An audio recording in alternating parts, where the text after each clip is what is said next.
Ice Age North America, vast and uninhabited. A frozen land dominated by beasts.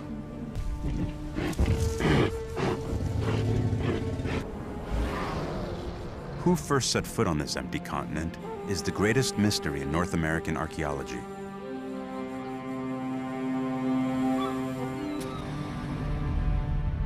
But now a new discovery is rewriting history. This spear point is the oldest man-made object ever found in North America. Scientists believe that whoever made it discovered the continent.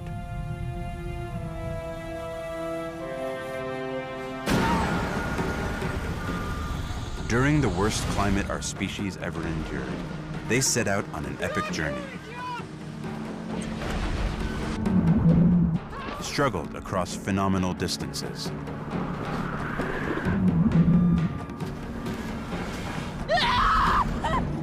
Faced incredible dangers.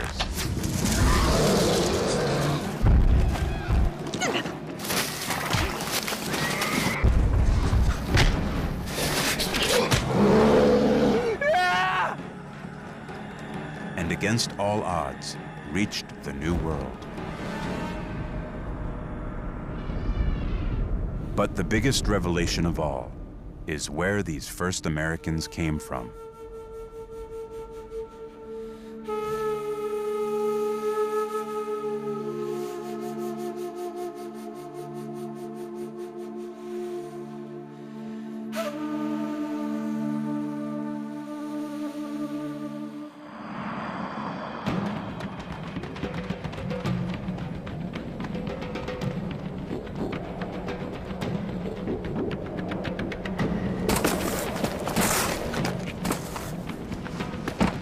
"17,000 years ago, the world is in the grip of the last great ice age.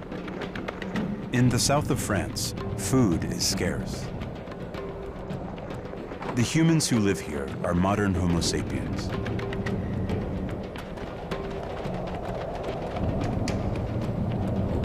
They're waging a war for their survival. This is what they have spent days stalking: wild horses.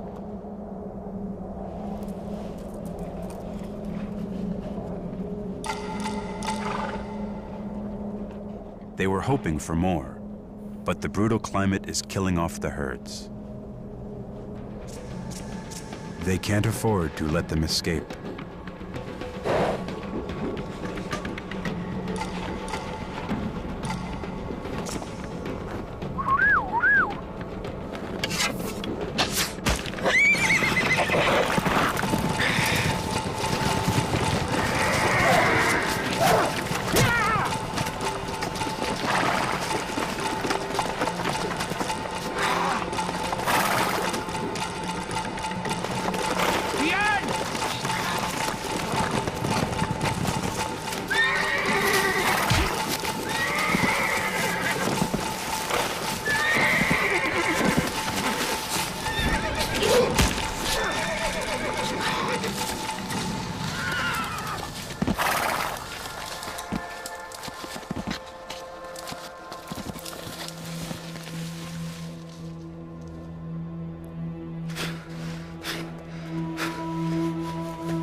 Clan leader Beorg knows that to kill big game animals, they must risk their lives.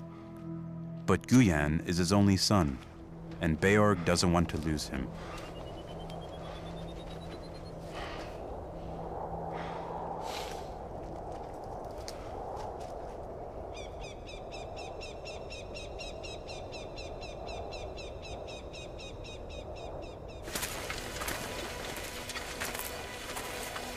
The hunters know that game is scarce, but what they don't know is why. Modern humans evolved 100,000 years ago. These were the worst climate conditions our species ever faced. They are affecting the entire planet.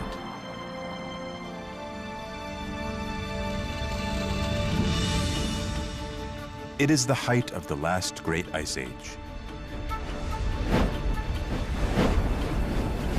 Throughout the Earth's history, thousands of ice ages have frozen the planet. The most recent one was near its peak 17,000 years ago.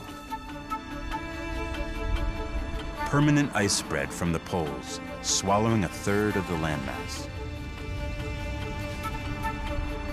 Across the northern hemisphere, the continents were crushed under ice over a mile thick. In France, giant glaciers descended from the mountains. Clans of Ice Age humans who had lived here for tens of thousands of years were being fenced into a shrinking land.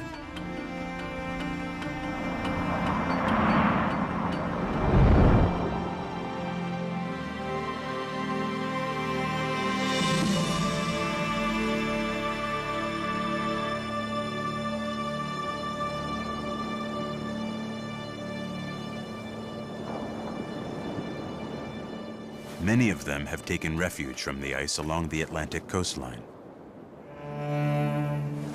This clan has learned to survive here, eking out a living from the ocean. But the fishing is slow.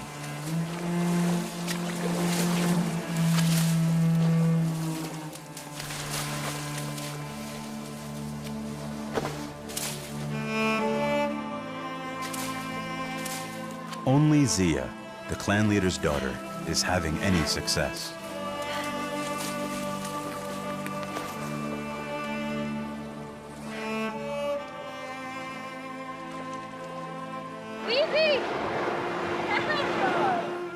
There are 15 people in this clan.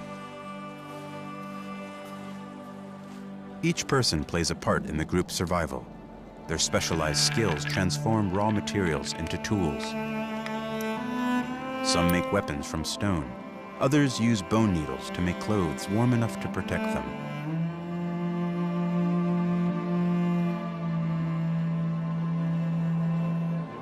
Working together is the key to their survival.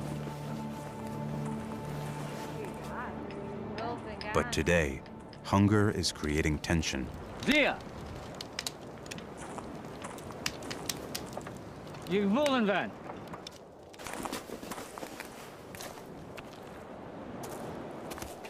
Ik Sabian. Da! Du volan bungo genannte Sikinjan.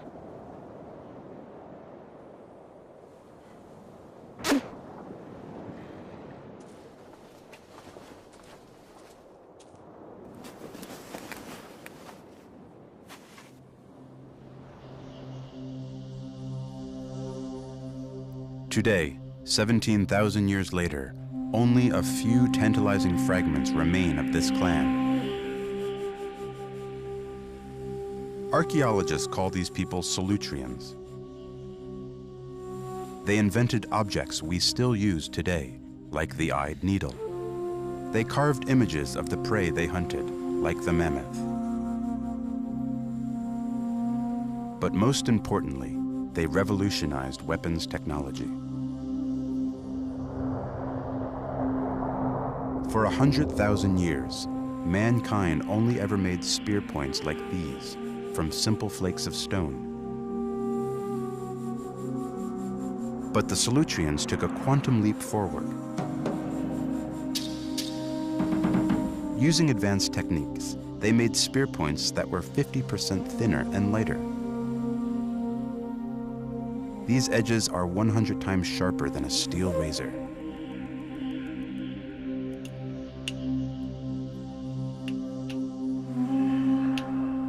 Archaeologist Bruce Bradley has spent 20 years teaching himself how to craft weapons like Solutreans.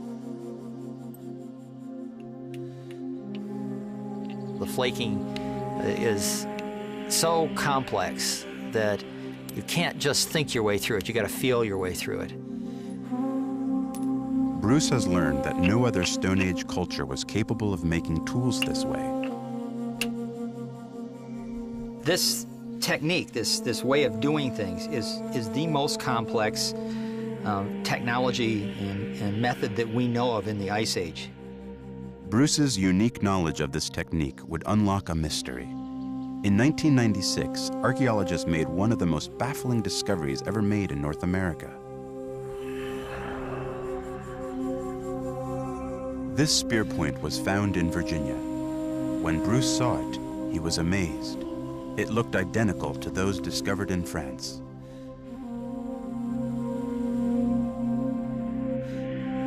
Carbon dating showed it was buried 17,000 years ago, when archaeologists believed North America was uninhabited. It was a revelation. Could it indicate the impossible?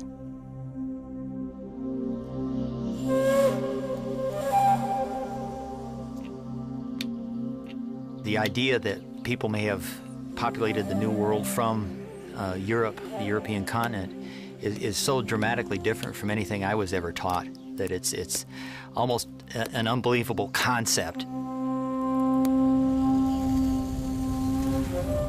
For almost a century, scientists have believed that North America wasn't discovered until 12,000 years ago, when people from Asia crossed a land bridge from Russia to Alaska. But what Bruce had seen challenged the accepted theory. It was one of those sort of, no, this can't be, and yet, how can it not be? Because it's there. It's right there in front of us. Had Europeans brought their technology to North America 6,000 years before anyone else? And if they had, the even tougher question facing scientists was, how? To reach North America, they would have to cross the ultimate natural barrier, the Atlantic Ocean. Armed with only Stone Age technology, was this even possible? After days away, the hunters return with only one horse.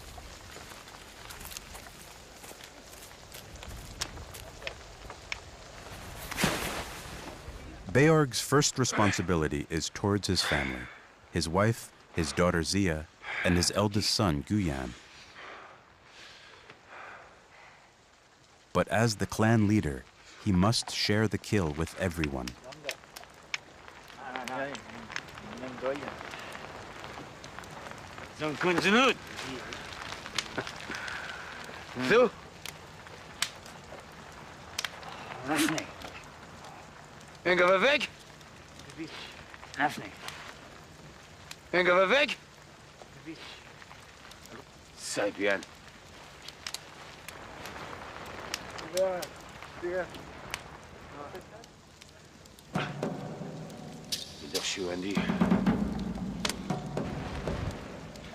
Beorg's clan need to kill more game than this to survive.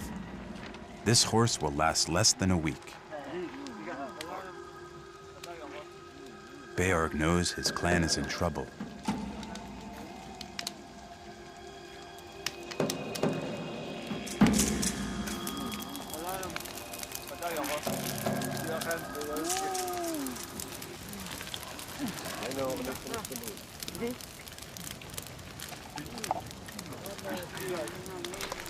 No part of the horse is wasted.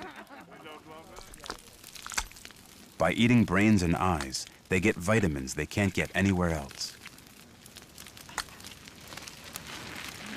And in the marrow of the bones, they find the most crucial food of all, fat. It gives them energy and warmth to survive in this freezing climate.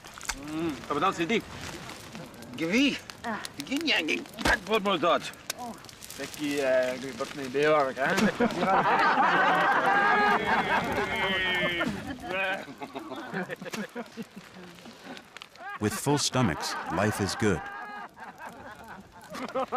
But soon the hunger will be back.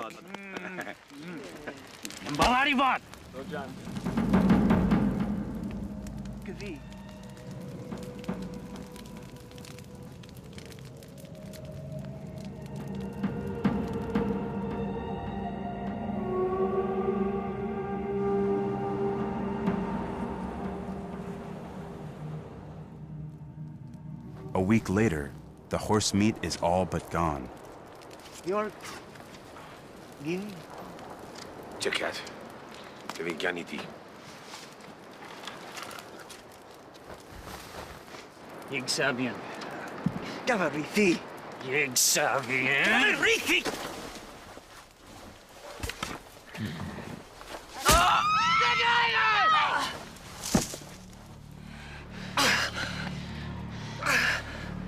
You dirty bod, Björk! You dirty bod!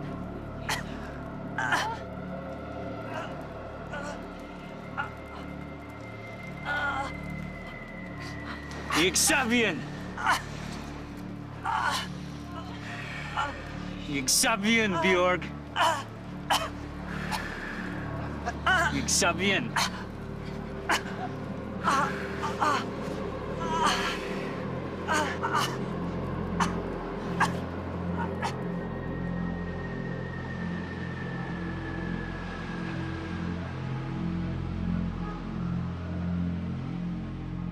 As the leader, Beorg must punish the murderer.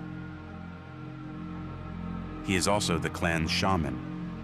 He buries his finest spear points as an offering, so that the spirits might guide his decision.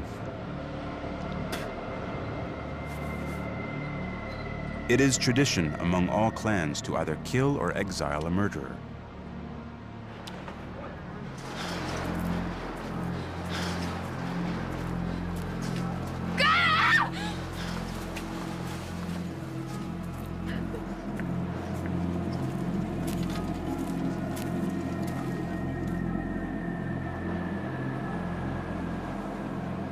Mackay!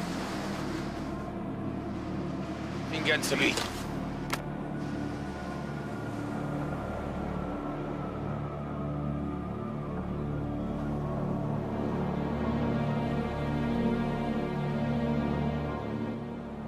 The exile knows that he needs the clan to survive. Alone, his chances are slim.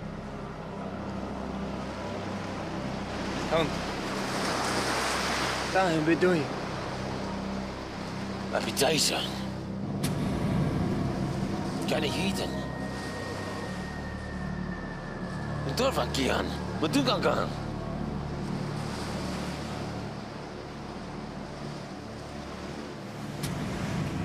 Beorg now must provide a solution to their hunger, or there will be more deaths.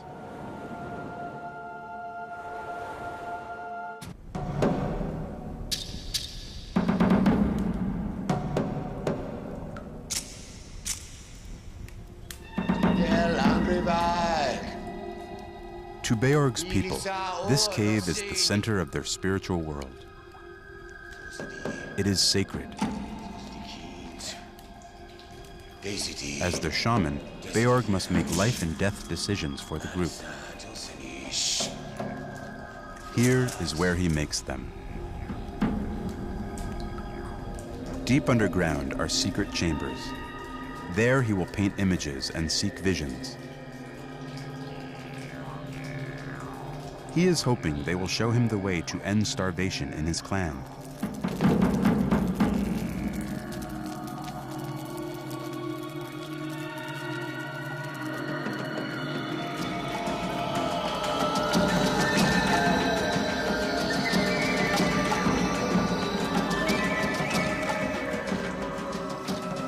"17,000 years ago, in caves across Spain and France, Ice Age clans left the most amazing record of their culture.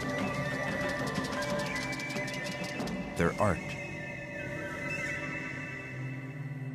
It is a unique window into their world.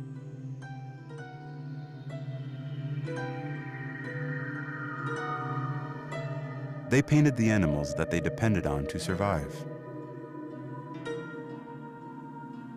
But these images can unlock even deeper mysteries about how the deteriorating climate was changing their lives.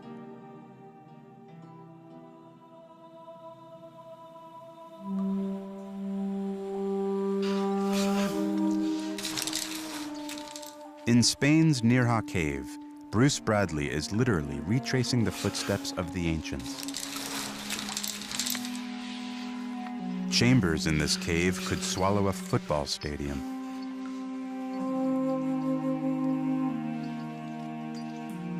It's just unbelievable. It almost leaves me speechless.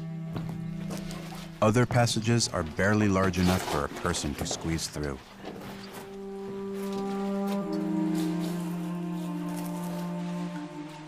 But Ice Age people explored this cave with nothing more than candlelight.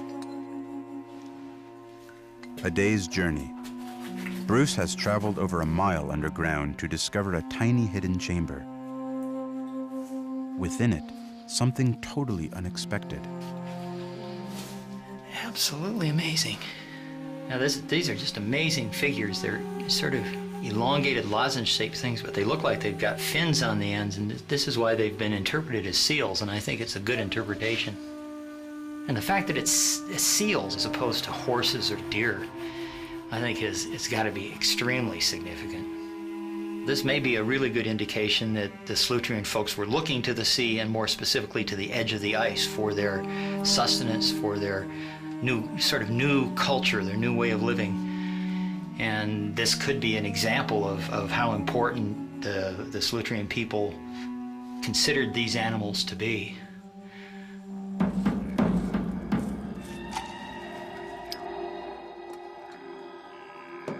Beorg will hunt seals. It is not a decision he takes lightly. To reach them, he must lead an expedition to the most dangerous place they know: the Atlantic Ocean. Beorg knows seals can be found beyond the horizon.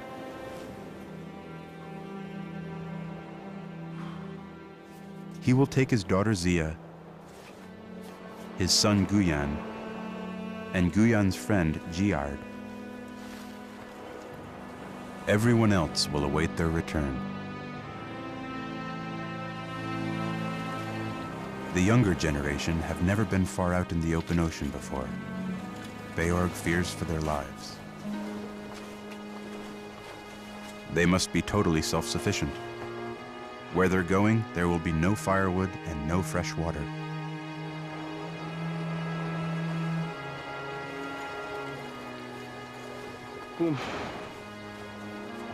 Zia's in charge of life support.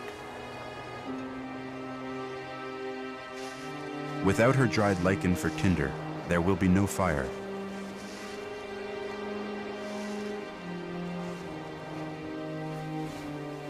They pack specially designed seal harpoons. They may not return for weeks. Their boat, covered in skins and waterproofed with fat, will be their home.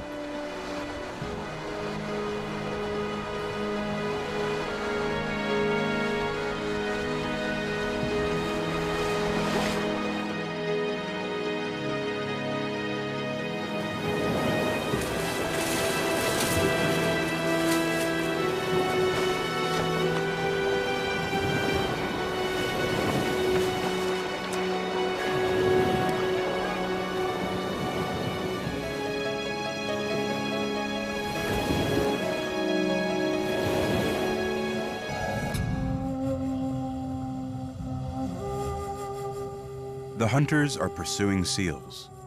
Their hides, meat, and especially their fat might save their clan.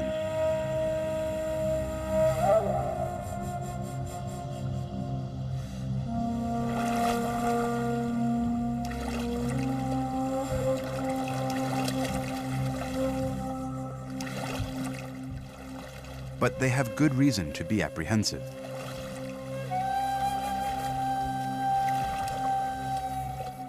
Because the seals inhabit a totally alien environment. The pack ice. It's a rich hunting ground, but full of hidden dangers.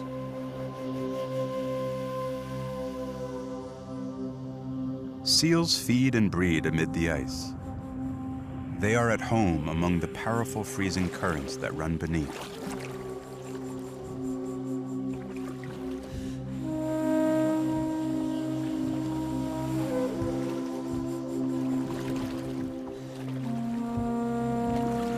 Barudon, Angrevak. Itsu, Igasti, Usunimeke.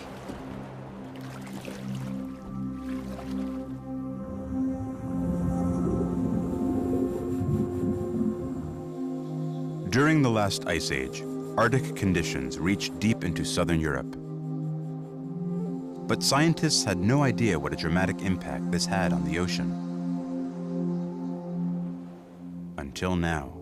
We weren't there ourselves. We don't know what it was like, but we believe that we can reconstruct what it must have been like. To find out, Richard Peltier and his team at the University of Toronto fed every known piece of Ice Age data into a vast supercomputer, the largest of its kind in the world. Crunching numbers for 5 months, the computer unveiled a detailed picture of conditions for every single day of the last Ice Age. We get a picture of how salty the water was everywhere, at every point in the global ocean, at what the temperature was. Similarly, in the atmosphere, we make predictions of how cloudy it was during the month of February, 21,000 years ago. But in the Atlantic Ocean, the data revealed something shocking. Every year in Ice Age Europe, the clan's world was utterly transformed.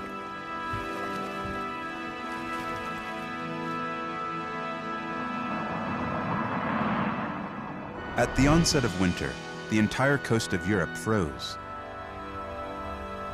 The ice reached as far south as the Mediterranean. But even more dramatically, this ice extended as a 30-foot thick sheet across the middle of the Atlantic. And all the way to North America. 2 million square miles of ocean would freeze solid every year. Europe and North America, connected by almost 4,000 miles of ice.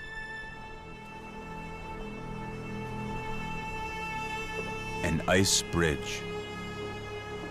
Could the clan use this to discover America?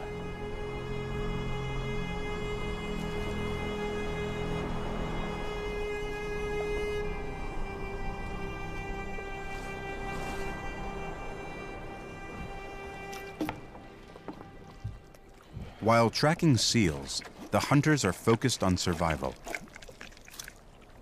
Where warm currents meet the pack ice, life is abundant.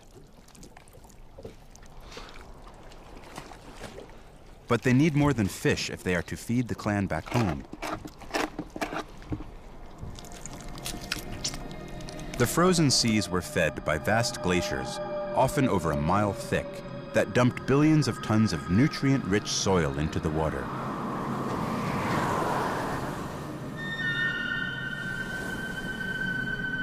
These nutrients were carried under the ice floes, providing the ideal environment for microscopic algae to grow. The algae provided a rich harvest. It supported billions of fish. In turn, this meant populations of birds and seals massively increased. For the hunters who faced starvation on land, the ocean was bountiful. After a week of hard paddling, they are now almost 100 miles off the French coast. They set up a camp on the edge of the ice. Their boat, when flipped over, doubles as a shelter. They set off to hunt. They may need to travel half a day before they find seals.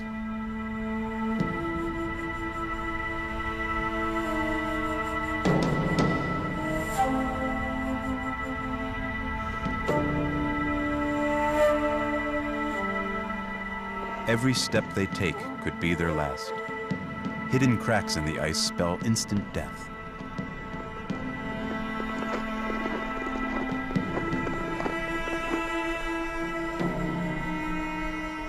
A free-swimming seal is impossible to catch, but Beorg knows another way.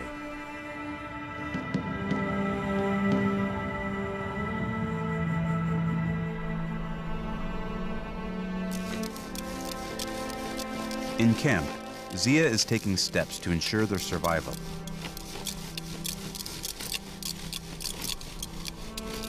On the ice, there is no firewood, but Zia is prepared. She has lichen for tinder, and she uses animal fat for fuel.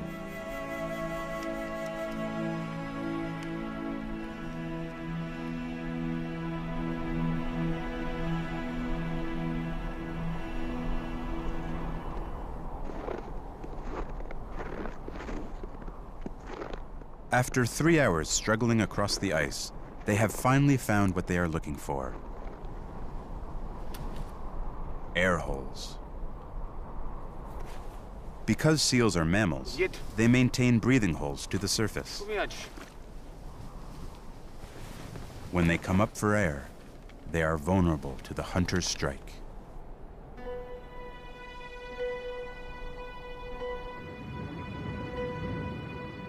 The waiting game begins.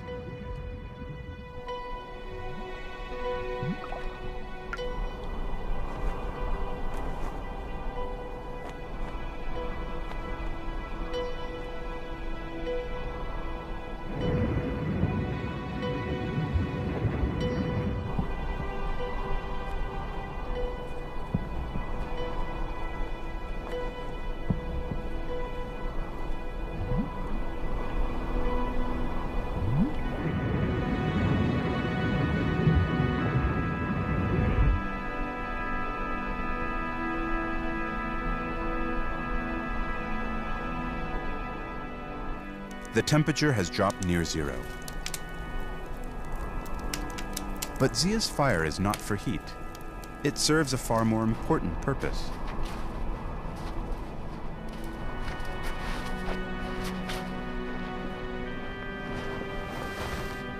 Melting water. Without fresh water, they could die in a matter of days. But they can't eat the ice because doing so uses up too much body heat. So their only option is to melt it. Here, fire is life.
If they continue to be this successful, they will be able to fill their boat with seals.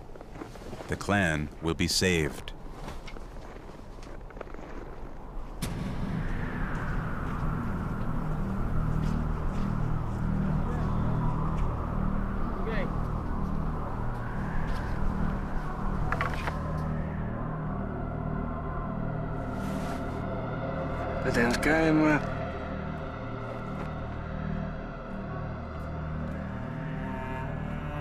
Out here alone, exiles are doomed.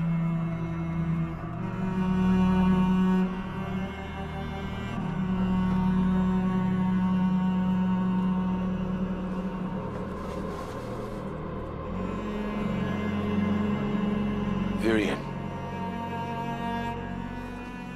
They cannot underestimate the dangers of the ice.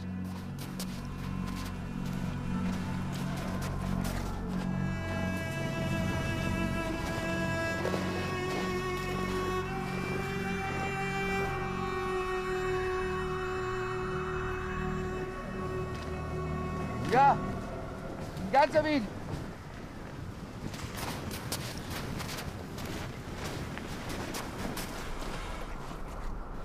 Nee.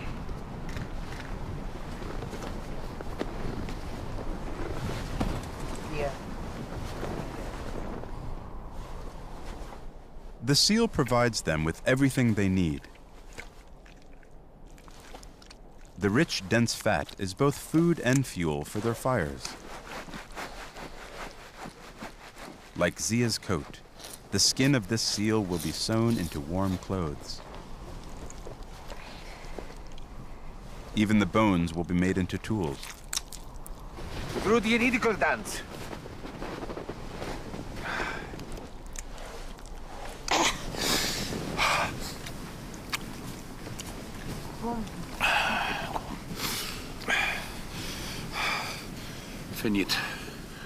Finit modungang sa manch. Kibada padan.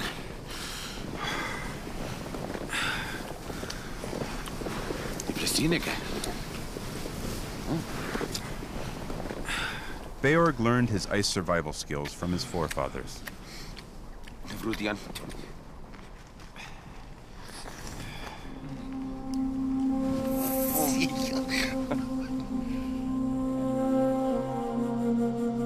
Alone on the ice, far from home, how long will it be before bad weather begins to bite?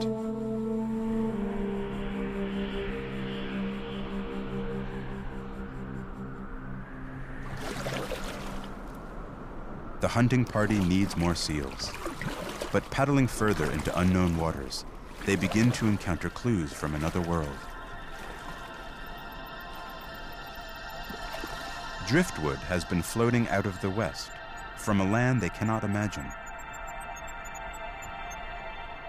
Witan zurad vokanish?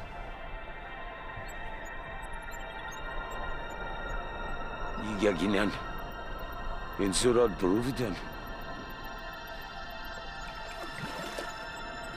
For the hunters steering away from the European coast, this is the first hint that something lies beyond.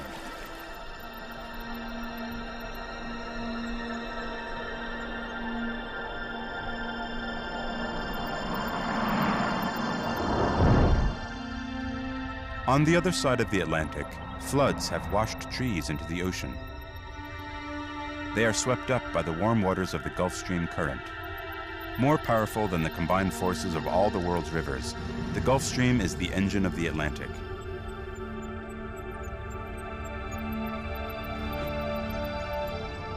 After 2 weeks paddling west away from Europe, they are now almost 400 miles from home.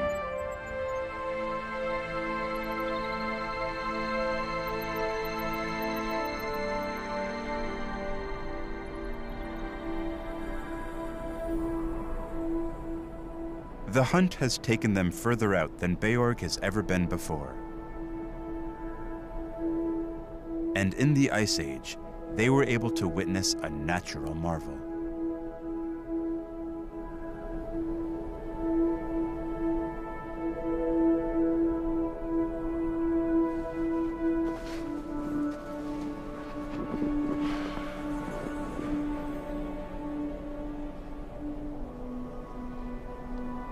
Uiteindelijk giving je.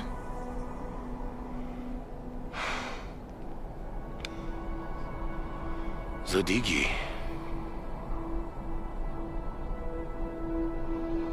Hingga betajan genggian di tansinak. Yikiginyan.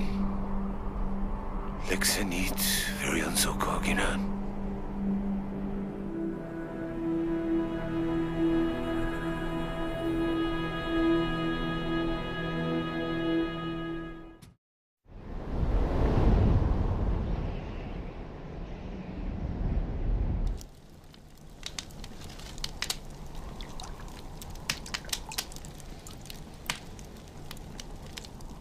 The hunting is going well, but as the only one with experience of the ice, Beorg is concerned they may have ventured too far.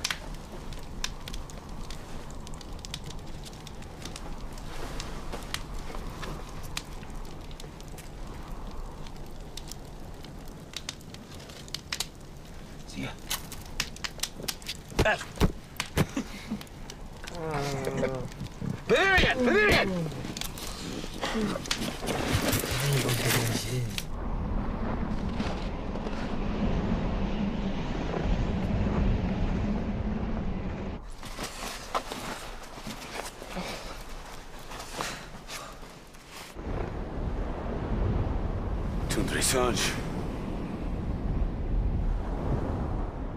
With bad weather on the way, Beorg is eager to kill more seals before heading home.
The only person with experience on the ice is gone. Without him, the young hunters face a difficult decision.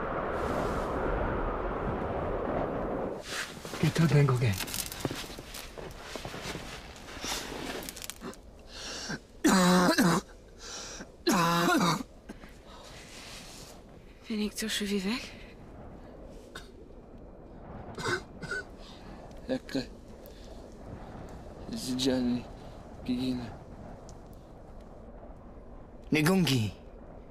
Hinga sisi dani di. Ibad skama. Ginidi.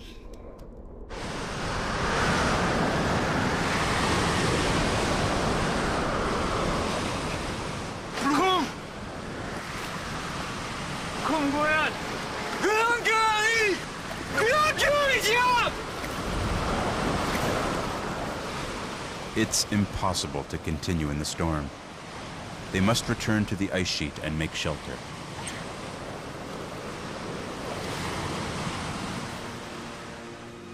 Using his computer model, Dr. Richard Peltier made another surprising discovery.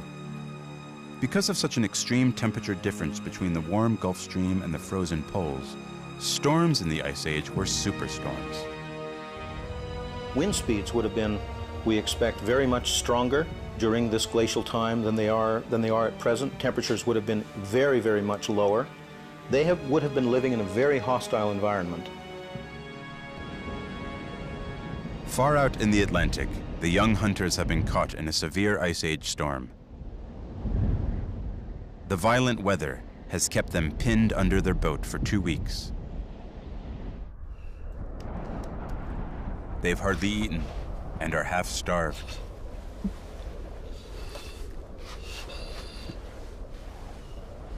and they are concerned about Giard.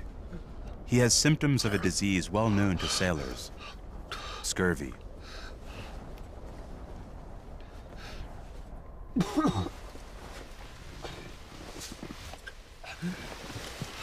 Ryan. Ryan. Get out then go gang.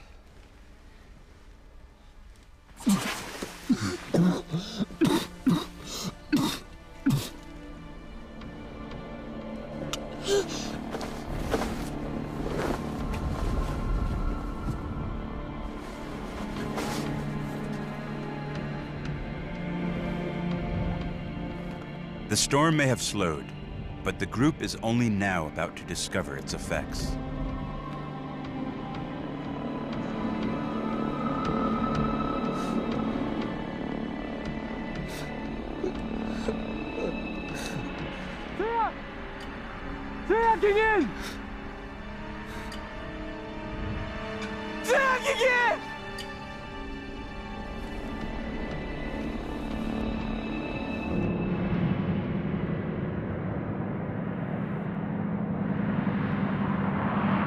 The storm has crushed the ice floes together. As the summer continues, the ice thins and storms shatter the floe into pieces.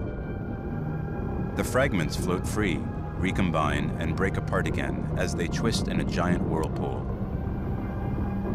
taking the young hunters with them.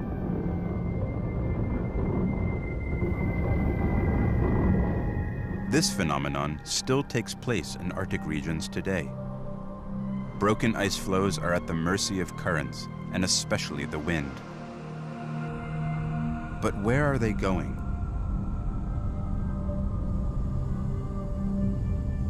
The Gulf Stream drives a current that runs west along the edge of the ice. Combined with the violent storm, it has pushed them rapidly away from Europe. Moving at an average 4 miles per hour, in just 3 weeks they have been pushed 2,000 miles. They are 2/3 of the way to America. Lost in a frozen ocean, the young hunter's boat is now a burden. They have no choice but to drag it.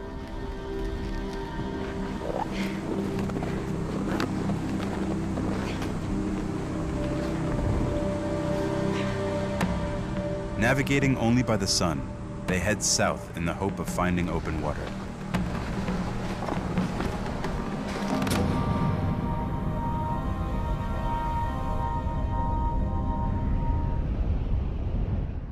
The group is now in the harshest and most barren part of the ocean. There's nothing to hunt. They've eaten the last of the seal meat. Worse still, they're dangerously low on fat. When they run out, they'll be unable to melt water and will die from dehydration.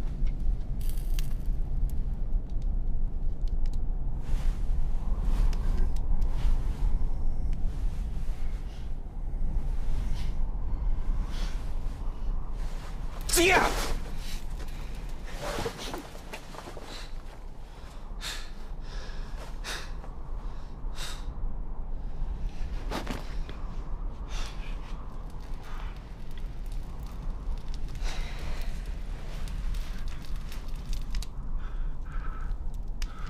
Giard's scurvy is severe. Without vitamin C in his diet, his cells are coming unglued. He is slowly bleeding to death within his own skin. Ja, Ian Kuhn.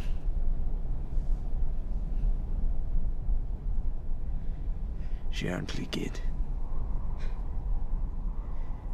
I finger en decision tu.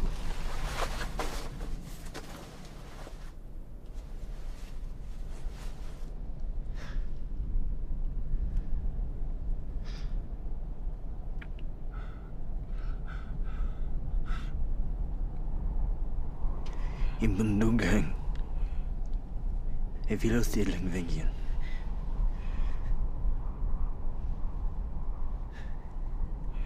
Tia. Tia.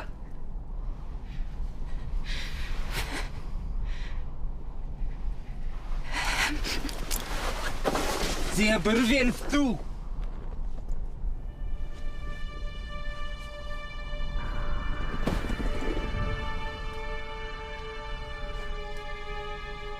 The circumstances have left Guyan and Zia with few options. Prolonging Giard's life only endangers their own.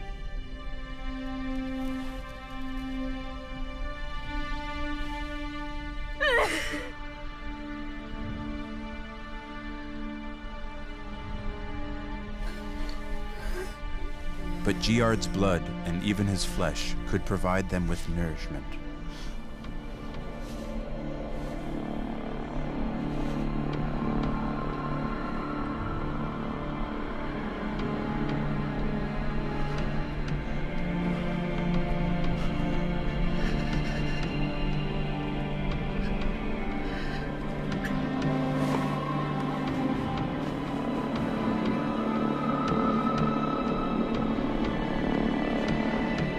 Guyan! Sky mo, Guyan!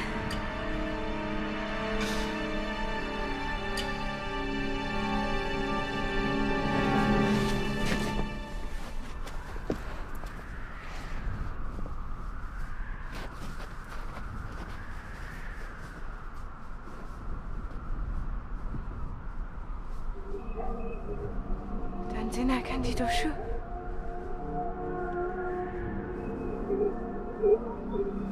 Aqui no laje. Inga genç. Porfirio. Gerald Aldo and Badaijan.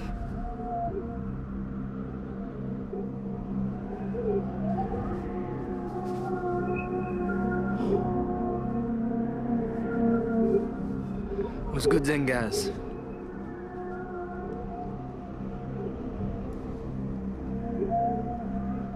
Lakad the dance finye Grigan. Indian.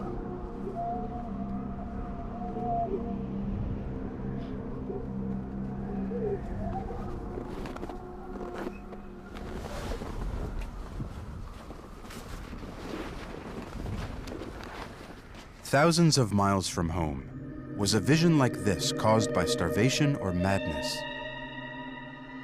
One scientist believes he can explain the mysterious appearance of mountains far out in the sea. University of Manitoba physicist Valdemar Lane is a mirage hunter. He searches for these strange phenomena in the Canadian Arctic. People living in Arctic conditions, such as the Inuit or anyone in northern Canada, they're generally very familiar with these mirages. They would see them quite frequently. Lane has recorded many sightings. To explain them, he investigated how light behaves in cold climates. He discovered the ultra-cold temperatures above the surface of an ice sheet actually cause light rays to bend. This means that the impossible is now possible. Objects can be seen beyond the horizon. In a very clear air, you could see 200 or 300 kilometers. In fact, there have been documented cases where someone has seen a distance of 500 kilometers and actually recognized the object they were looking at. But because the light rays are bent, the image is distorted. I believe in very early times, the mirage would have been interpreted as being some kind of magical display on the horizon.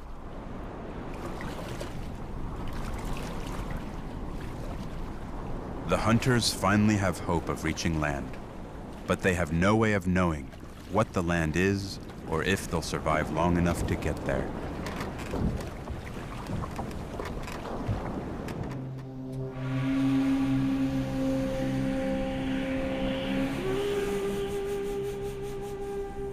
Exhausted, the group drifts for days. Malnutrition begins to take its toll.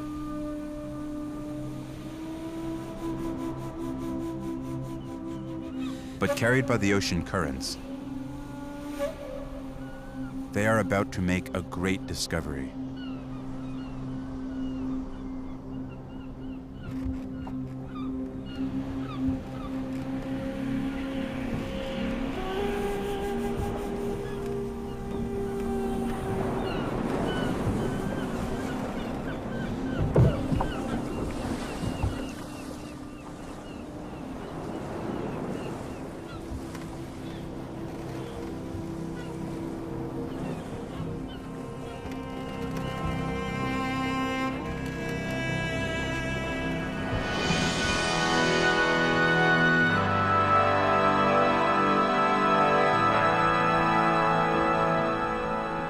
Finally, after months surviving on the frozen ocean, the hunters have arrived in the New World.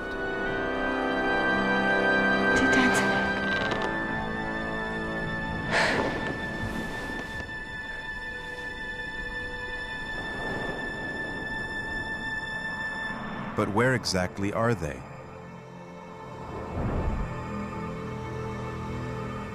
These are the Grand Banks.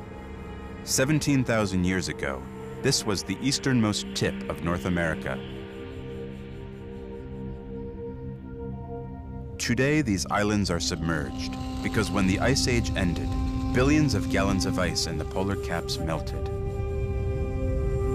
Sea levels rose almost 500 feet. The entire coastline of North America was pushed back 100 miles.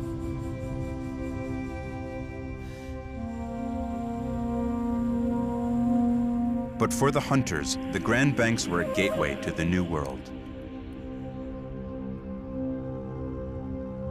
Their ocean voyage of more than 3,000 miles was at an end.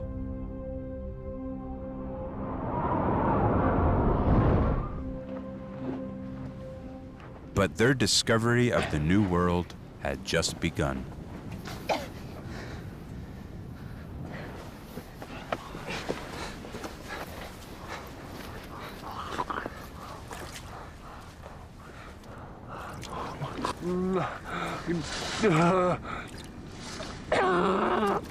The land holds the cure to Giard's illness. This is scurvy grass. Ice Age people knew its medicinal qualities. The stems are rich in vitamin C, exactly what Giard's body so desperately needs.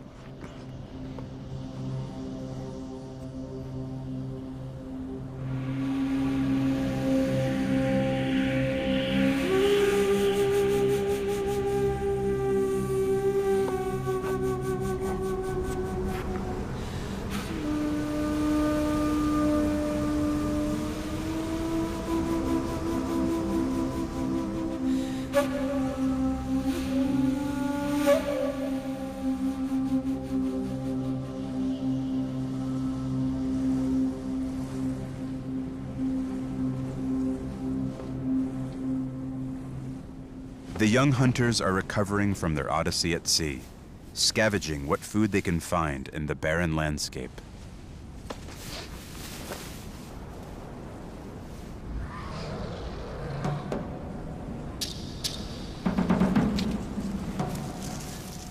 Guyan! Jan! Willi dit. Ik sky me Willi dit.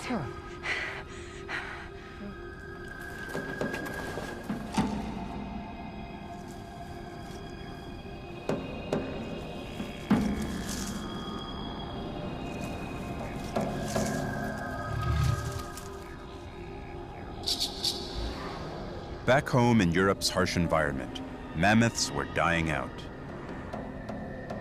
But in North America, the mammoth thrived, feeding off extensive grasslands. Such a beast was more than just a windfall supply of meat and hide. It was the ultimate hunting challenge.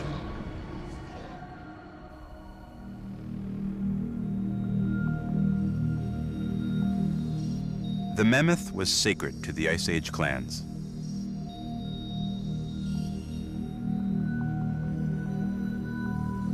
Of all the land mammals living at that time, the mammoth was the largest. Standing up to 11 feet tall at the shoulder, weighing up to 8 tons, with 12-foot-long tusks, it would take special hunting skills to kill such a beast.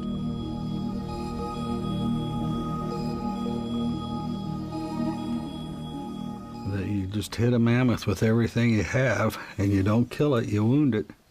And you follow it for days until it finally dies, and then you dispatch it.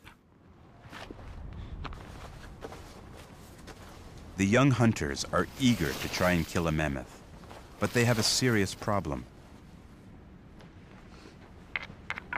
Their seal harpoons are useless against such a large animal.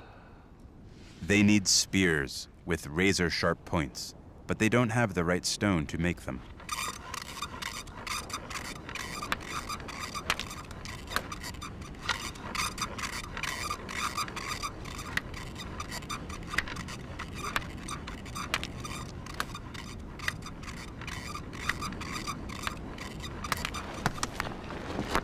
Dogoyan! Kijk eens aan. Wil je dit voor iets, Vuvik? Die staran skamian gargat. Igengini. Tenga. Dozud. Slabut.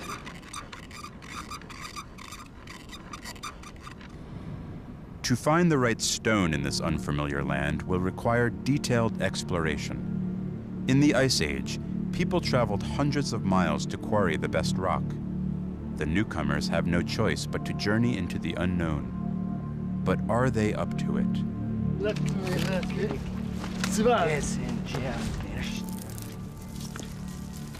Dans. Dan, te kingan. Veteos Gruzia. Skamien. Je dat genan. Evidence. De kingan gektikke. Slabut gesh. Skamien, Jad, skamien.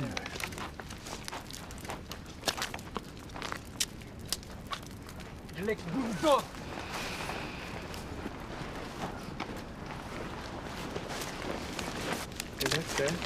Sivaik. Kinyan, Jad. Kinyan.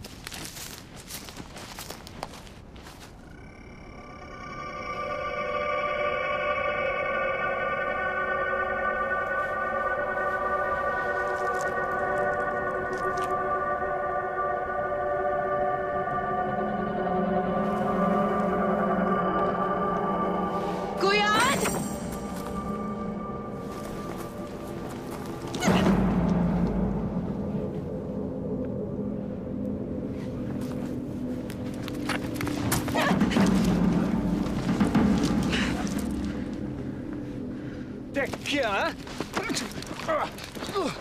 Kingan, Jad.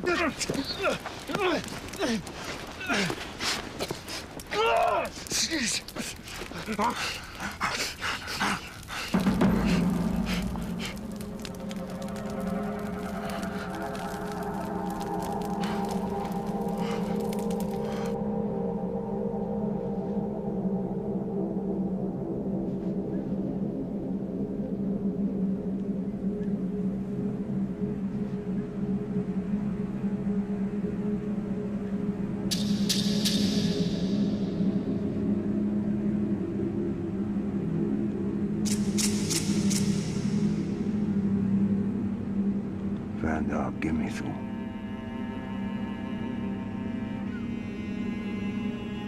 Sia. There. Vandar gimesu.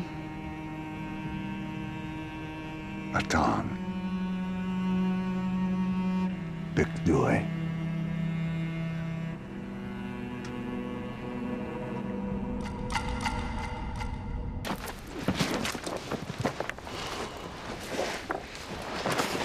Guyan, Giard, and Zia are not the only people to have crossed the ice bridge. They have been captured by exiles who have banded together.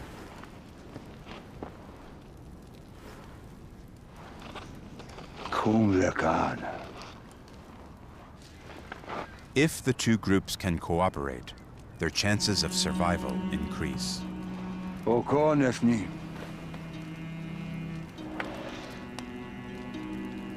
It's a mensch wegen me. Those lekar. It's a mensch wegen me. Nganga.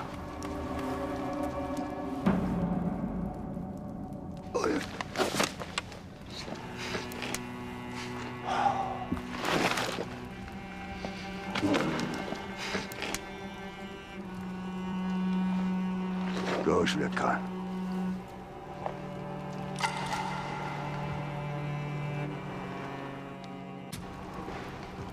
The young hunters have no choice but to join their captors. They can't risk life without their boat.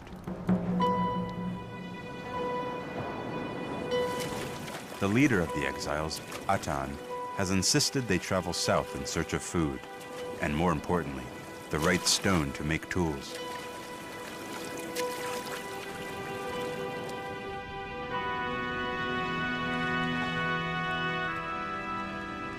There are increasing signs that the New World is very different from Europe.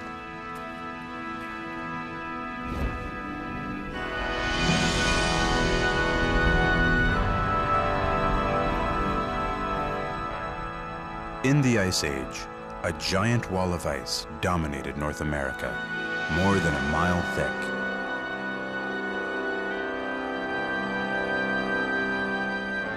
At the foot of the ice were great open grasslands. Grazing on these grasslands were creatures new to the clan, and others in numbers greater than they could imagine.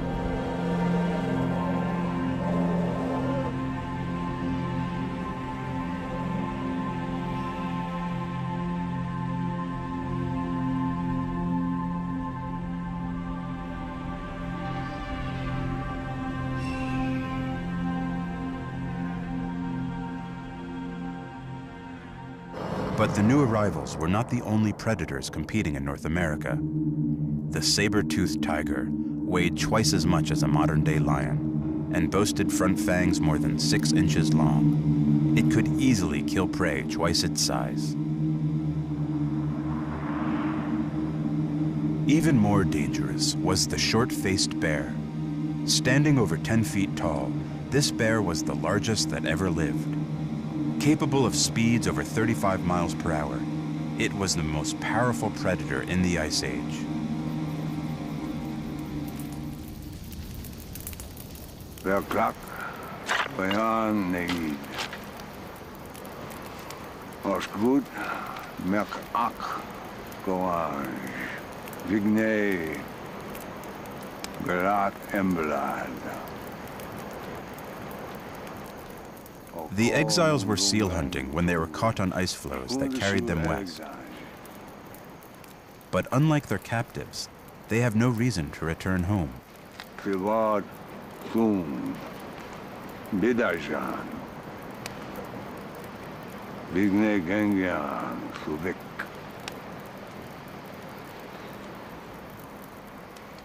Desru.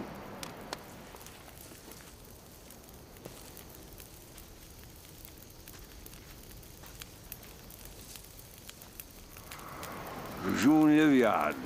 Yeda Bleket. Yeda Bleket, huh?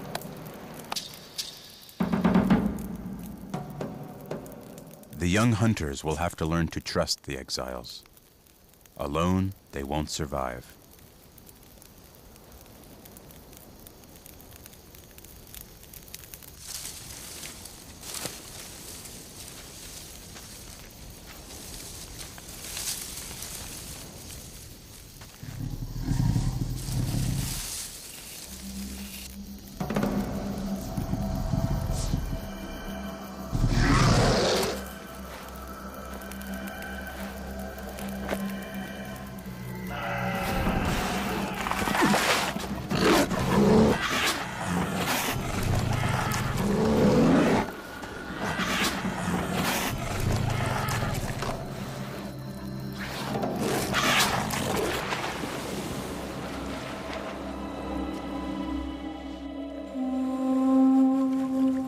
Their new world is full of new dangers.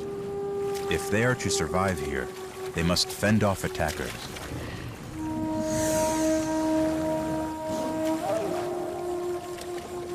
They urgently need new weapons, and for that, they must find the right stone.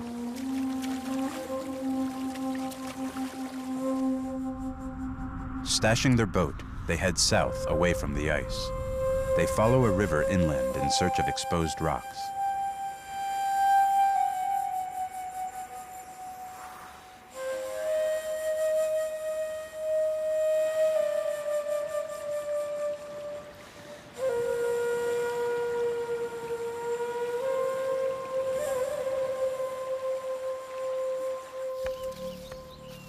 After a long trek, they have finally reached what will one day be Virginia. Here they've found what they've been searching for.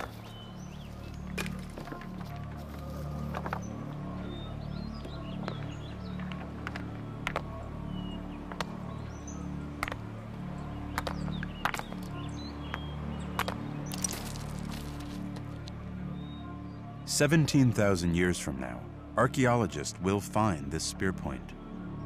It is the earliest evidence of humans in North America.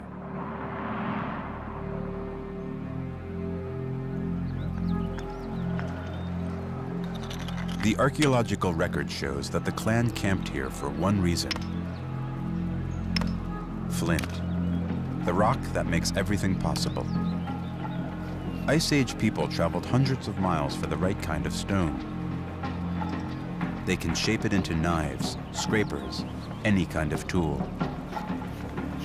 Giard's spear point is sharper than a surgeon's scalpel. It can penetrate the thickest hides.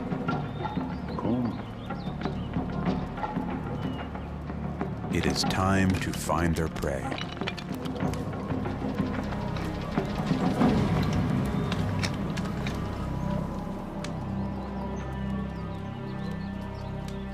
It doesn't take long. This dung will lead them to the greatest challenge known to Ice Age hunters: mammoths.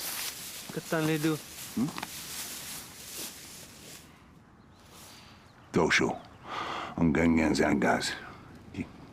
Kiyang kishan.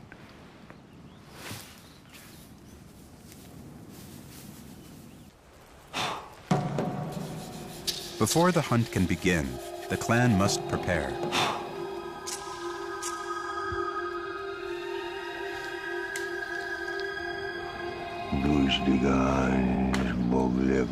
They will use special spear points, but these are not meant for killing.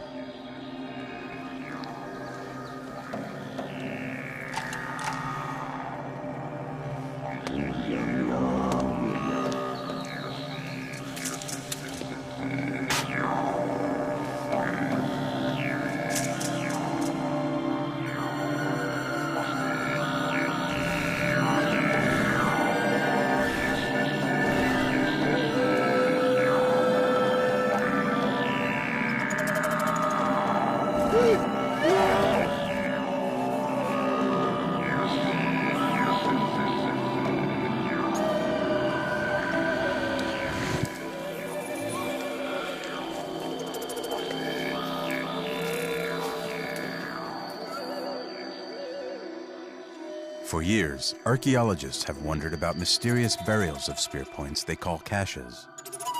Found both in Europe and North America, they contain oversized spear points over a foot long and too thin for killing.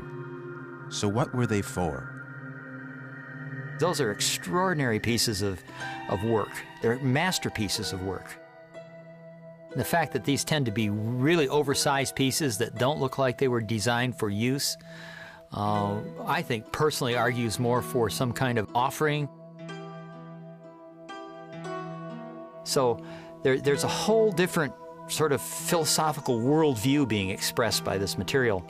I think it's something that sets them aside intellectually.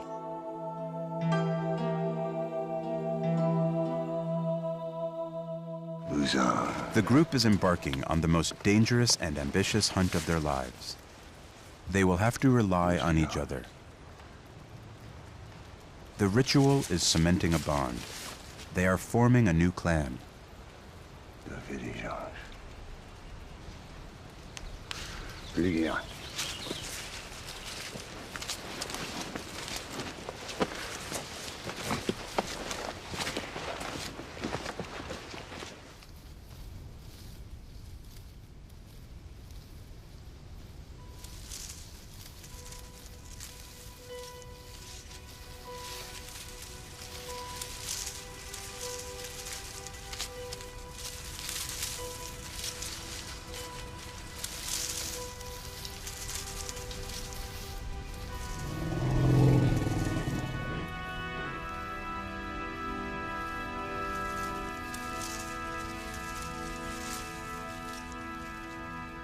Tata.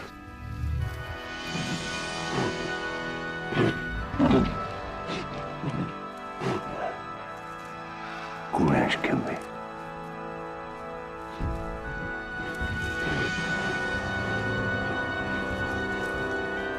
Bob.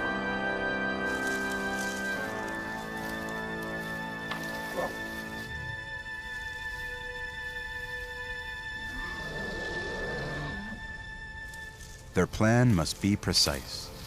Mammoths have an acute sense of hearing and of smell. An adult mammoth can run twice as fast as a human.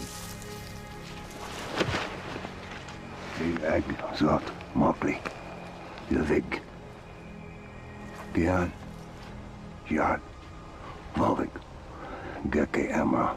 Desirizage. Gian.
Bedenskajmy.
Verdammt! Neither does.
The discovery of the spear point in Virginia is proof that Europeans reached North America. But after that, all evidence of them vanishes. Did they journey deeper into the New World, or did they die out?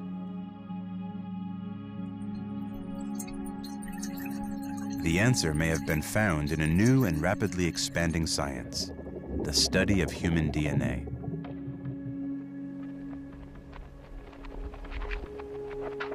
Every human gene is a history book, containing markers dating back to the origin of our species. While looking at DNA samples from the Ojibwe First Nation of Central Ontario, molecular anthropologist Mike Brown uncovered something shocking. Frankly, when we looked at the initial data, I think that surprised was the first reaction. Mike was expecting proof that all native North Americans originally migrated from Asia. Instead, he found a totally unexpected DNA marker. But could the fate of the clan be explained by this new marker? Surprise number one was the fact that it comprises a full quarter of some Native American populations. That's a lot. Surprise number two was that we found this lineage in the Native Americans, but also it had been found in Europe.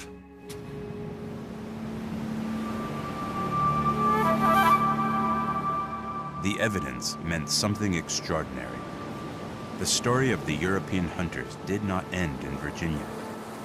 They must have survived, but how?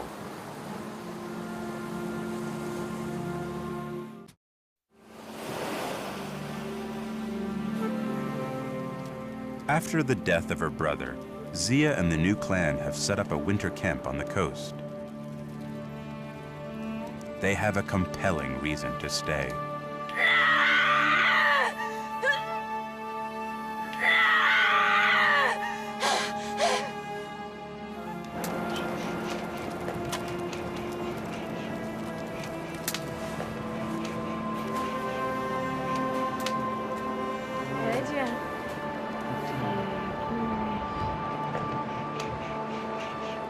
Zia and Giard's daughter may truly be the first North American.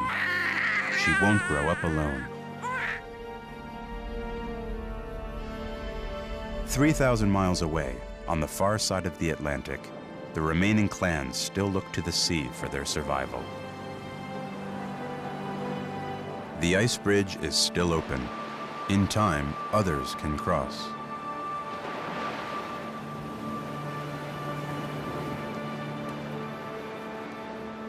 Talking about folks that found a way to exploit this incredibly rich environment, this ice edge environment, and then had land at both ends and just kept going back and forth for generation after generation. Over several hundred years or 1,000 years, we might be talking about thousands of people that went back and forth.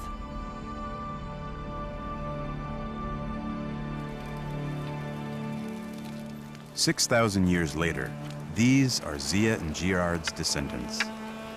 They have spread deep into the continent.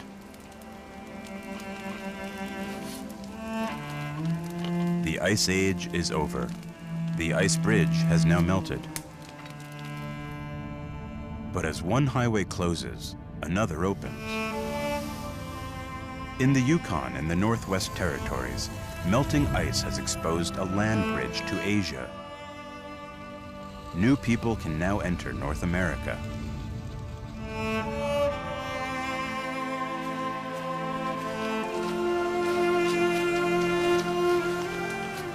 For descendants of the clan, an extraordinary meeting was about to take place.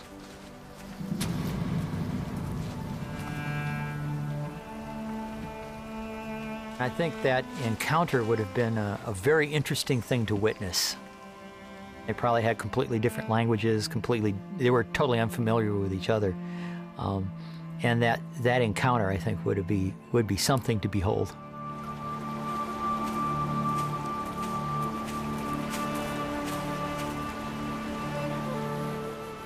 For the first time in history, humankind has circled the planet. People from Europe and people from Asia will now forge a new civilization, the native peoples of the New World. It's just such an exciting thing because it's so different from what I was taught.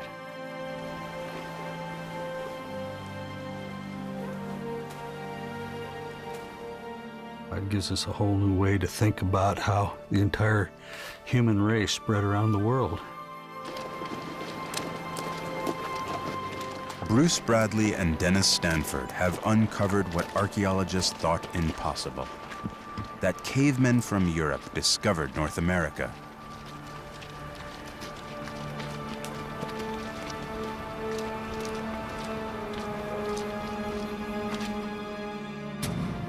This stone spear point is rewriting the story of a continent. It reveals the first Americans made an epic journey that changed the course of history.